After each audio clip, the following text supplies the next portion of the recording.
A Packers legend is working to change the way concussions are treated. Brett Favre has invested in a company trying to develop a first-of-its-kind drug that would limit symptoms right when a hit happens. CBS 58's David Schumann spoke exclusively with the Hall of Famer, joins us in the studio with the story. David? We traveled to Hattiesburg, Mississippi for the opportunity to interview Brett Favre. That's where he played his college ball and currently lives. He said football needs to be safer, and it's an urgent problem for young athletes and their parents.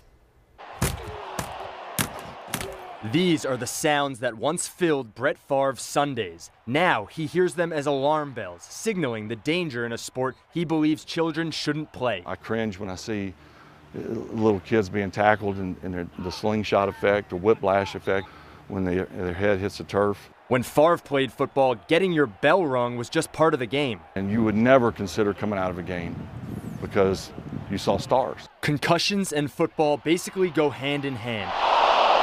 The NFL has seen more than 1,500 diagnosed concussions between 2012 and 2017. Among college and high school players, some studies estimate nearly 1 million total concussions from 2005 to 14.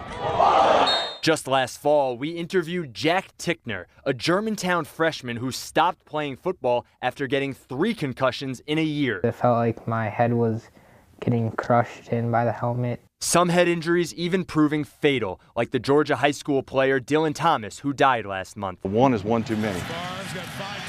Favre has said he thinks probably 90% of the tackles he endured left him with a concussion, so there could have been thousands. Just 3 or 4 were ever diagnosed. I know we have to look at it differently because it is a major issue. It was this heightened awareness and a mutual friend that led to Favre finding Jake Van Landingham, a doctor developing a concussion treatment drug called Prevacus. Too many of these kids are having short-term memory issues associated with the concussion. They're having balance issues. That short-term memory can lead to a learning disability. Favre has invested his money in Prevacus, an anti-inflammatory steroid to be administered nasally as soon as a brain injury occurs. We're saying if we can stop the concussion and the pathology associated with it immediately, carry on that treatment for 2 weeks, obviously, but immediately get that drug in there, that we can prevent chronic issues associated with a concussion. But maybe we can treat it in a way that this kid is alive. Human testing of Prevacus is set to start January 1st, so the company is a far cry from FDA approval. But Van Landingham says a goal is to get the drug on every high school sideline. We're actually going to be in a better position to save football or to keep football closer to the way it is. In Wisconsin, participation in the sport has dropped nearly 13% in the last 5 years. Favre himself told us he'd prefer his grandchildren to play golf. I've heard I'm trying to get rid of football, which is not even close to true. I'm trying to protect the group that can't protect themselves, and that's the youth. Would you put a helmet on your kid, on your 8-year-old kid, and say, oh, there's a helmet on my kid so I can throw him down the stairs? I mean, would you do that? No. No. If there are possible changes to the game out there, like mandating flag football for kids, these seem to be 2 of the men committed to exploring all of them. You can do so much, only do so much with helmets and restricting the way guys tackle, but ultimately the concussion is going to happen, so we need to have a solution in the treatment aspect of it. Prevacus isn't alone in this race to safety. A pharmaceutical company called Oxea is ready for human testing of their own concussion drug, and the med school at the University of Miami is also testing a concussion pill. We met Brett Favre on the football field at Oak Grove High School in Hattiesburg, Mississippi, the town he went to college in and now calls home.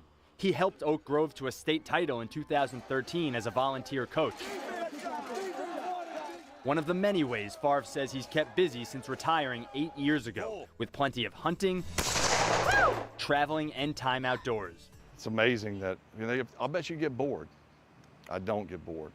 I got a group of guys that I bike with, and we enjoy that and trying to stay in shape.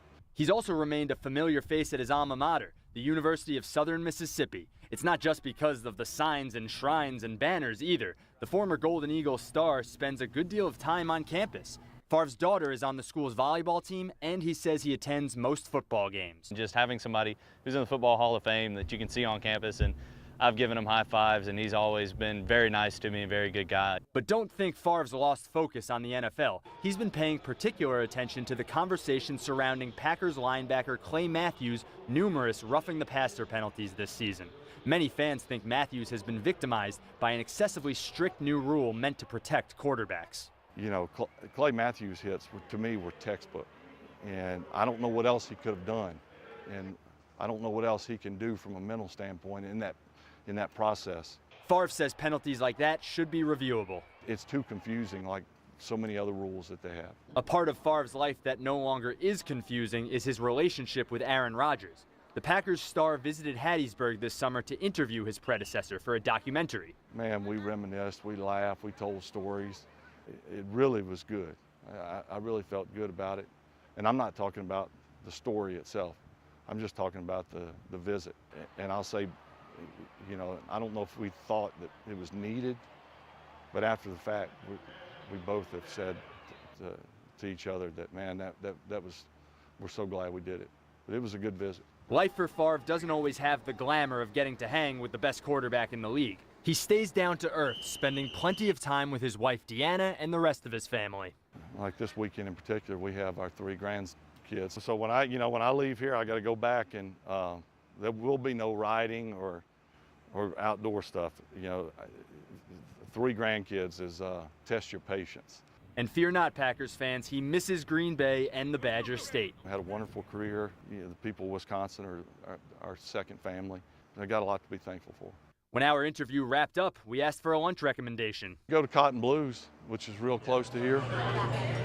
One of Favre's favorite spots, the Southern food didn't disappoint. He does get mobbed a little bit. He tries to hide in the bar around the corner, but he's just a little too recognizable. And so almost always there's a picture or a handshake or something. Talking to people in town, it was the personal touch Favre has given that impressed, even more so than his football career. It's a community he so clearly loves. We had a tornado devastate our football field house and our football field in high school. He helped build a new facility, volleyball facility, one of the best in the area. He makes us feel very special. He's very involved in the community too, so we're glad to be here for him.